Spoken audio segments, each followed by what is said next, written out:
Buenas tardes, gracias por su asistencia. Vamos a dar inicio a la presentación de un nuevo libro. Es un libro que, no nos vamos a engañar, ha levantado interés importante en la comarca. Tenemos la suerte de que en esta comarca se presenta con bastante asiduidad diferentes publicaciones. No siempre, desgraciadamente, tenemos la suerte de que un libro como el que Pepe nos ha ofrecido, levante ese interés que está levantando en toda nuestra comarca.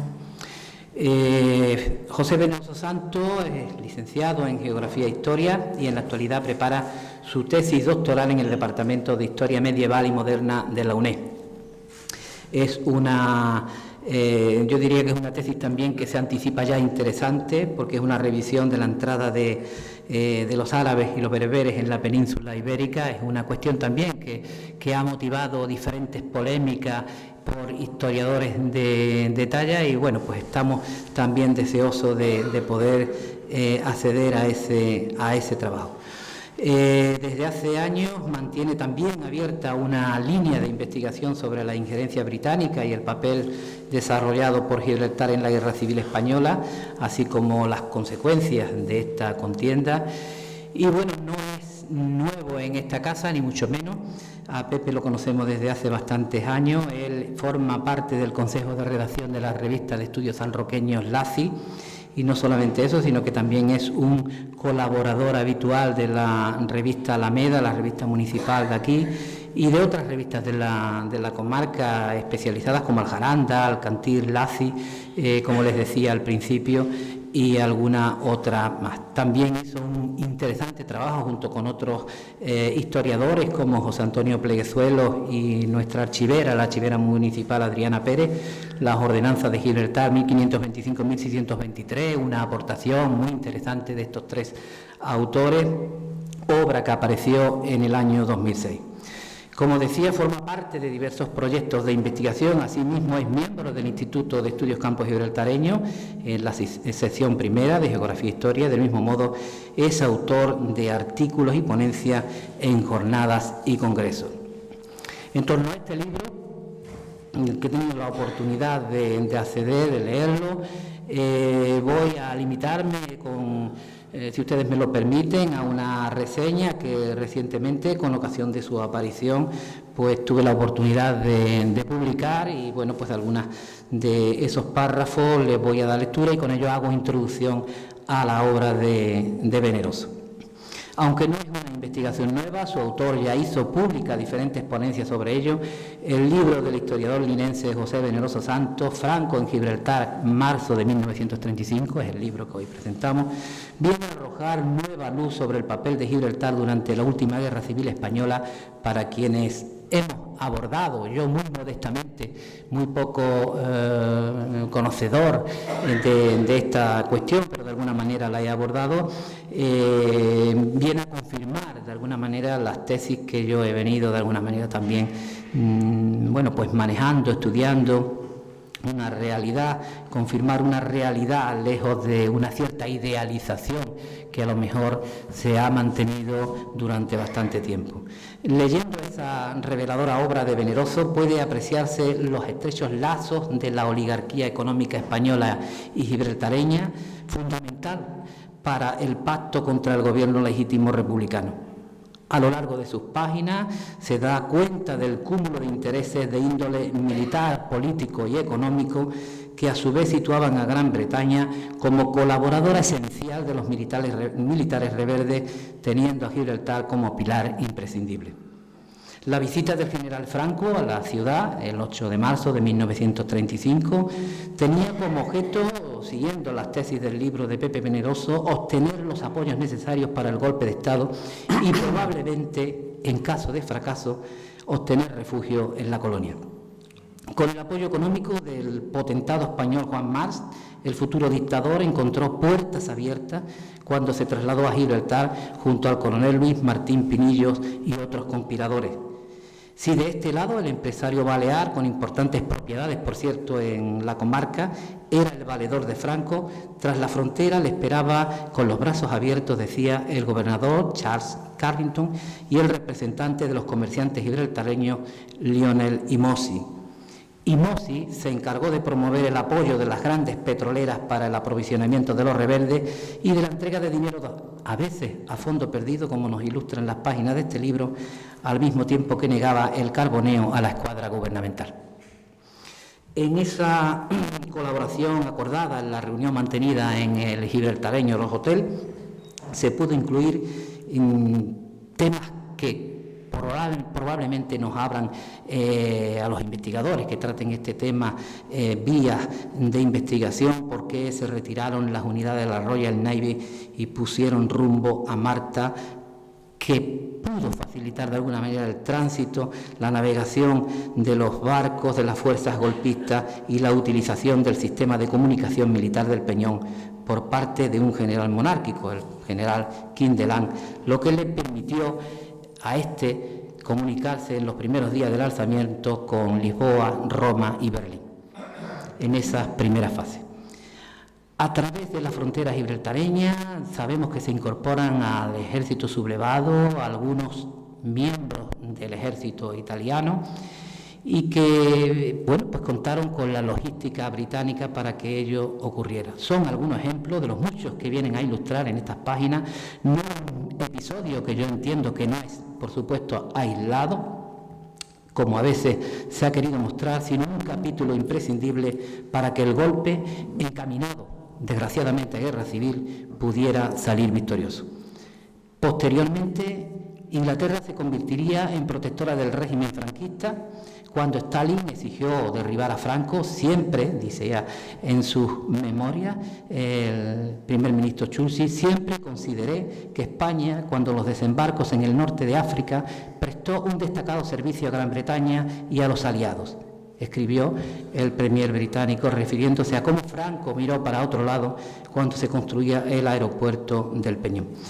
Pero ¿fueron solo los británicos y la clase pudiente local, los Imosi, Russo, Benaim, Salama, la que se volcó con Franco en aquel momento?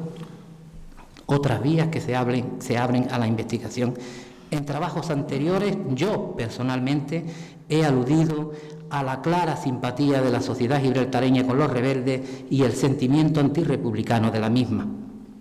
Ya no es nueva, el profesor inglés Gareth Stokey lo mencionó aquí mismo en San Roque, y así lo he reflejado, la existencia de dos organizaciones fascistas creadas en Gibraltar y que respectivamente lideraban Umberto Figueras y Luis Bertucci. La Unión Fascista de Gibraltar, dirigida por Bertucci, era una gran admiradora de Mussolini, aunque tuvo más peso el grupo de Figueras, identificado con Falange Española, el Partido Fascista Español. Ambas organizaciones, compuestas mayoritariamente por vecinos de la clase media y baja, participaban de manera asidua en los desfiles que organizaba la falange local de la línea, la de San Roque y la Legión Cóndor alemana, que era la que tenía a cargo la Academia de los Sargentos Provisionales que radicaba aquí en esta población de San Roque. Los fascistas gibraltareños, en colaboración con la policía, practicaban detenciones de refugiados que luego entregaban a la falange de la línea. No se ha estudiado, yo tengo al menos documentado más de 50 casos en este sentido. Los republicanos constituyeron pronto, indudablemente, nadie puede negar que gracias a su paso a Gibraltar salvaran la vida numerosas personas. Pero es evidente que no recibieron el mismo trato. Los republicanos constituyeron pronto, decía, un grave problema para las autoridades que, por el contrario, favorecieron al reducido número del bando rebelde. Ya me referí en otros momentos al caso de la familia sanroqueña, Castilla del Pino, que se alojaba en la sede del gobernador, o a los oficiales del cuartel de la línea tomado por la tropa en los primeros momentos, o al escandaloso caso del destructor José Luis Díez, que también ha ilustrado el escritor y periodista Luis Romero. Tal como tengo perfectamente documentado, muchos vecinos de Puente Mayorga ocuparon los pontones cercanos al puerto, desde donde eran hostigados por las embarcaciones del ejército de la Armada británica. Esa euforia a favor del bando franquista se plasmó en la propia prensa local, que pasó de llamar reverdes a los sublevados a titularlos como nacionales, y de lógicos soldados gubernamentales respecto del ejército leal, en las primeras informaciones, a simple y llanamente tildarlo de rojo. Fueron, evidentemente, el mundo sindical gibraltareño, los sindicalistas más concienciados y la masonería local, en el caso de sus hermanos masones de la comarca, los que prestaron ayuda a los huidos, en muchos casos ocultando en sus propias casas a quienes corrían riesgo de detención. Pero hoy sabemos que fue una minoría dentro de una sociedad que anhelaba por todos los medios la victoria del general Franco. Con todo, queda mucho por conocer. No obstante, libros como el de Veneroso Santo supone, desde mi modo de ver, un esfuerzo de gran valor que debería servir para abrir nuevas vías. Como señala el autor de Franco en Gibraltar, marzo de 1935, la hipocresía mostrada por los gobiernos británicos y las autoridades gibraltareñas en el tema de la guerra civil española es evidente y no solo ha confundido y engañado durante años a la ciudadanía española, sino que también y de forma manifiesta a sus propios conciudadanos. Hecha esta reseña del libro, yo creo que quién mejor que el autor. Al fin y al cabo, esta es una interpretación de las páginas que yo he tenido opción de leer, pero bueno, el autor está aquí y es el que tiene la palabra. Muchas gracias, Antonio. Ahora mismo empezamos. Bueno, en primer lugar, quiero agradecer vuestra asistencia a esta presentación. De igual modo, agradezco a mi amigo y compañero Antonio por el ofrecimiento de este emblemático lugar para que pudiese presentar el libro.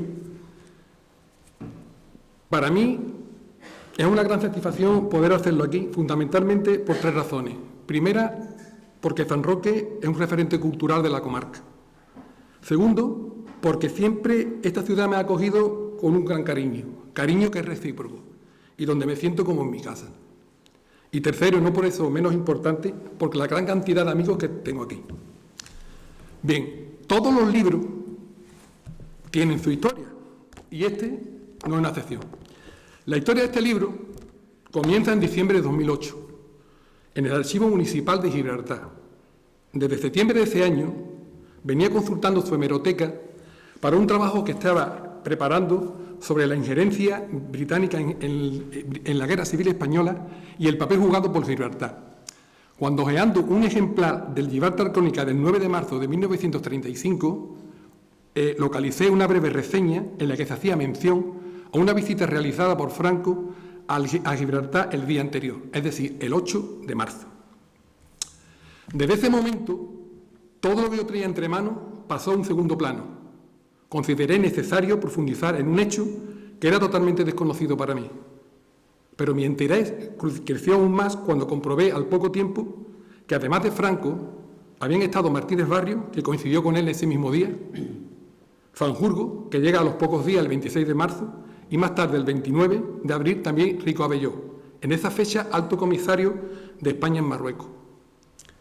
Las visitas de estas personalidades a Gibraltar en un espacio de tiempo tan corto, cuando la situación político-social española estaba en plena efervescencia, me pareció, además de muy curiosa, sorprendente, porque nadie se había percatado de ello.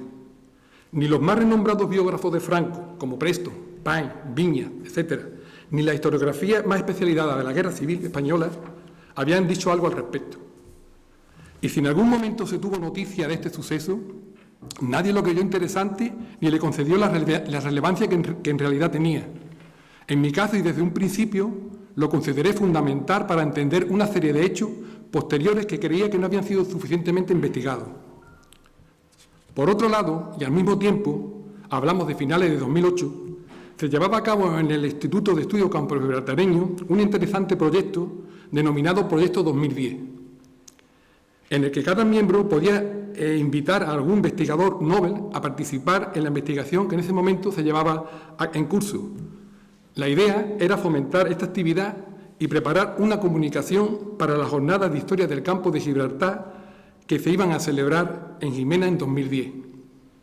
En mi caso, se lo propuse a Belén López Collado, periodista, presente aquí en la sala, a la que conocía por mi colaboración en la revista Alameda de San Roque, de la cual era redactora y todo un ejemplo de calidad profesional y humana. Para mí fue una apuesta y un reto importante porque nunca antes había compartido con nadie un trabajo de investigación y menos de esta complejidad. Fue toda una experiencia positiva y enriquecedora y recibí una ayuda inestimable, tanto en la forma como en el fondo, de la comunicación que finalmente presentamos de forma conjunta con el título Gibraltar, marzo de 1935, diseño de una conspiración. Básicamente, era un trabajo en el que se trataban algunos aspectos de la intromisión y participación no oficial británica en la Guerra Civil Española y nos asomábamos al papel nada insignificante que desempeñó Gibraltar en dicha contienda, centrando nuestra atención principalmente en las visitas mencionadas.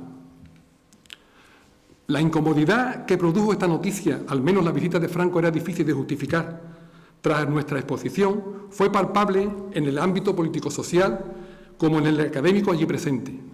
Nadie quiso preguntar, ni tampoco, si se sabía algo, profundizar en la cuestión. Ningún medio tampoco se pronunció en los días posteriores. De hecho, el silencio ha sido la única respuesta durante estos años. Por supuesto, la investigación ni empezó ni acabó ahí. El tema que parecía que debía quedar allí zanjado no lo fue. Es más, ese mutismo me sirvió de mayor incentivo para proseguir en una novedosa y jugosa línea de investigación que había quedado abierta.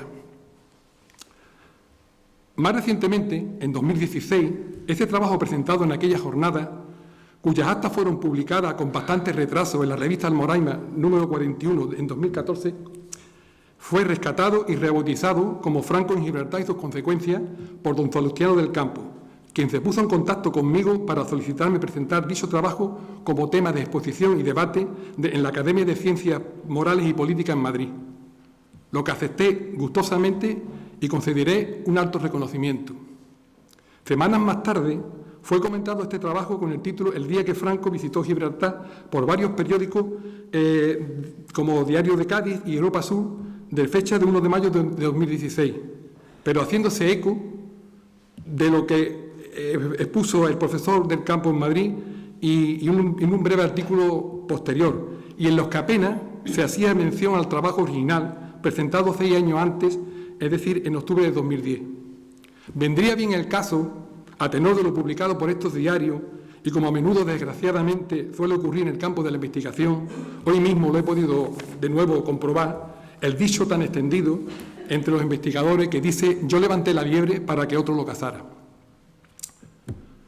Por avatares de la vida, nada más concluir las jornadas de historia de 2010, continué ya en solitario con la investigación, teniendo siempre la impresión de estar en sus inicios, y durante años fui recopilando gran cantidad de información que es utilizada ahora en este libro.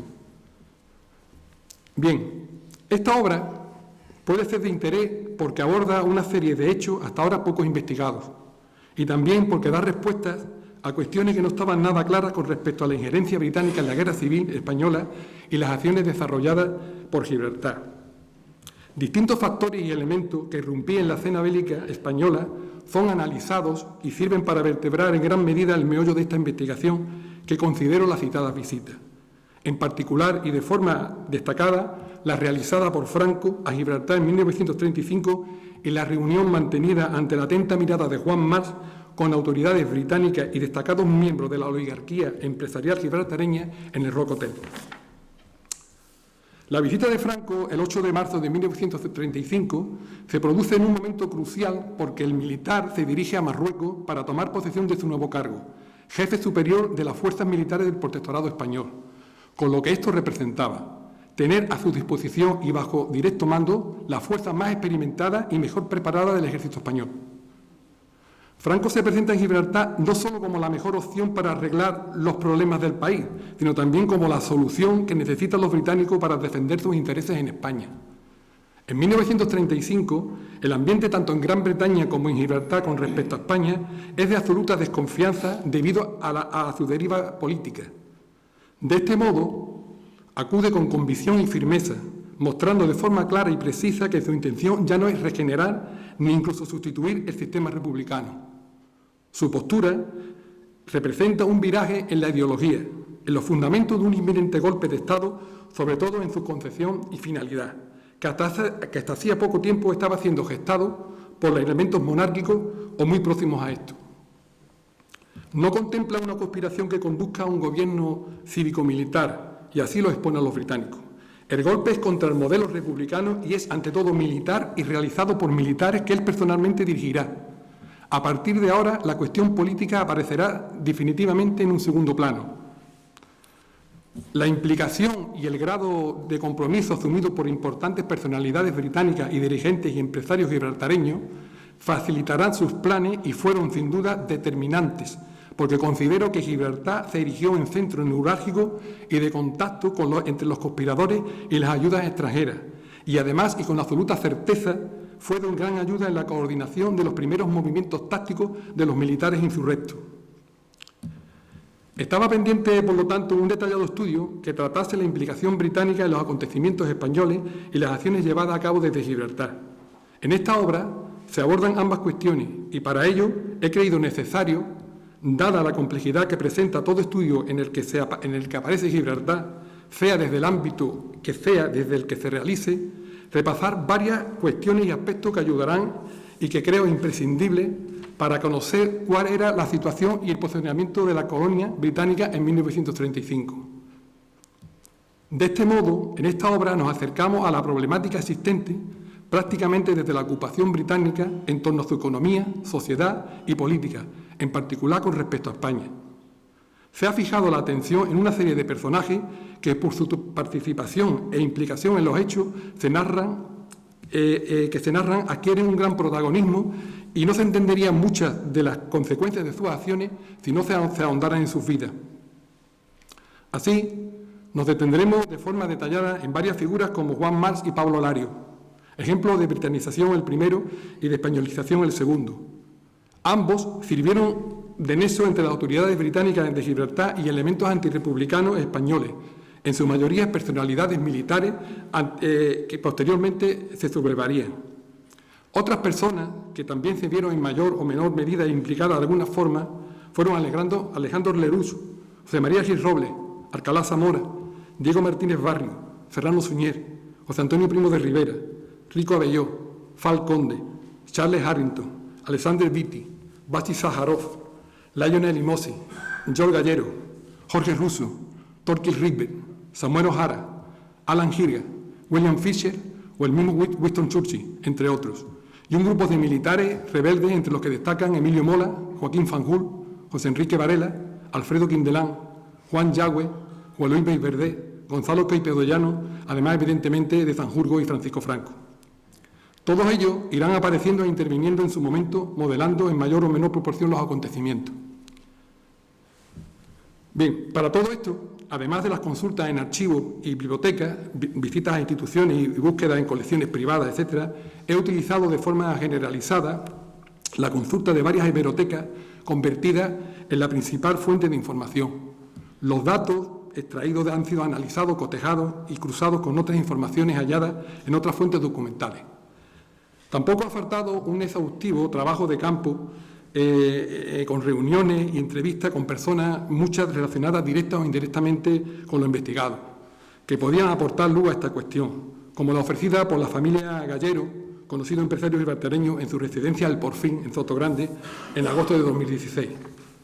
Así, de entre las distintas fuentes utilizadas, me sorprendió la proporcionada de forma oral, a través de testimonios de varias personas, que de un modo u otro fueron enriqueciéndome con datos y vivencias que ayudaron a corroborar las conocidas por otros medios y a conformar una idea de lo que realmente había sucedido y que sirvieron para completar en gran parte como pieza del inmenso puzzle en que se había convertido esta investigación.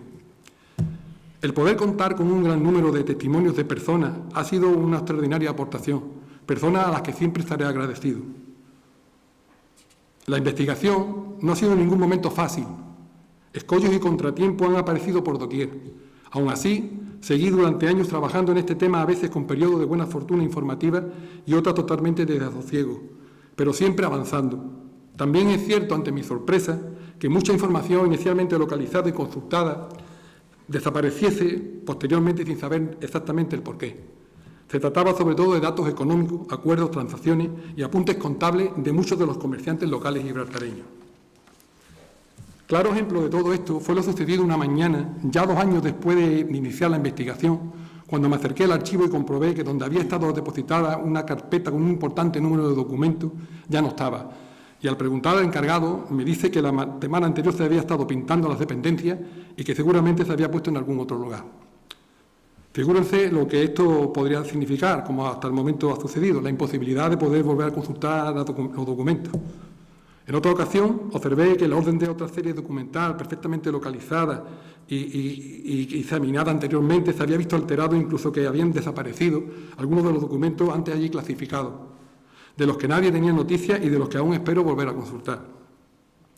Como se puede evidenciar, las peculiaridades gibraltareñas no solo se reducen a los planos políticos, social y económicos, sino que en el cultural, sobre todo en el ámbito académico, también están presentes. Todo esto ha hecho durante estos años empeñarme aún más en mi propósito de investigación y reafirmar mis sospechas de lo sucedido, además de fortalecerme en cumplir mi promesa de buscar la verdad. Porque la historia, como disciplina científica, debe buscar ante todo y mediante el análisis riguroso la veracidad de los hechos. En este caso, ha sido un trabajo no exento de dificultades y sumamente complicado, porque han existido intereses tanto por parte británica como española de que no se supiese gran parte de lo que aquí se ha tratado, y si por descuido o alguna razón pudiera llegar a conocerse, lo fuese de forma cejada y maquillada. Son muchas las personas involucradas, tanto del ámbito político-militar como del económico, lo que han intentado evitar que la información ofrecida saliese a la luz. A estas alturas, se debe insistir en que ya no caben dudas de la injerencia británica en la guerra civil española y en el rechazo de su gobierno a la Segunda República. Y esto, con el valioso enclave militar británico de Gibraltar de fondo, fue determinante en el devenir histórico de España. Gibraltar ha permanecido durante estos últimos siglos como excepcional protagonista en el escenario sociopolítico económico español, siempre expectante ante los acontecimientos que aquí tenían lugar y aprovechando las oportunidades y las debilidades que iban surgiendo en cada momento para fortalecerse política y económicamente. La Guerra Civil Española, desgraciadamente, lo fue. Por lo tanto, esa imagen de Gibraltar, de espectadora impasible, desbordada por los sucesos españoles en la contienda civil, en particular en lo ocurrido en las poblaciones más cercanas, debe ser revisada.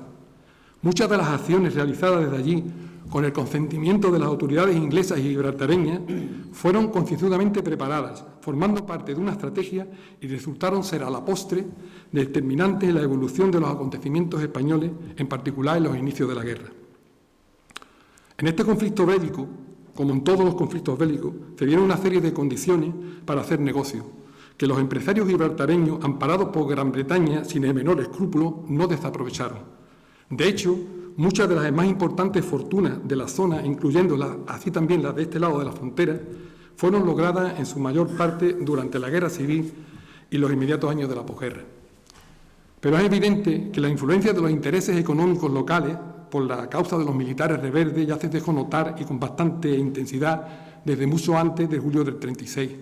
1935 resultó ser un año clave en este sentido. La mayoría de estas oportunidades tuvieron lugar como fruto de ardides, disimulados o no, de la connivencia de determinadas personas que hicieron posible, en un mayor o menor grado, una gran conspiración. Una conspiración aceptada por gobiernos, autoridades civiles y militares y empresarios. De una conspiración que ha sido silenciada durante años y que ahora, en parte, a través de estas páginas, se desentraña para que la verdad pueda alzar su voz. Muchas gracias.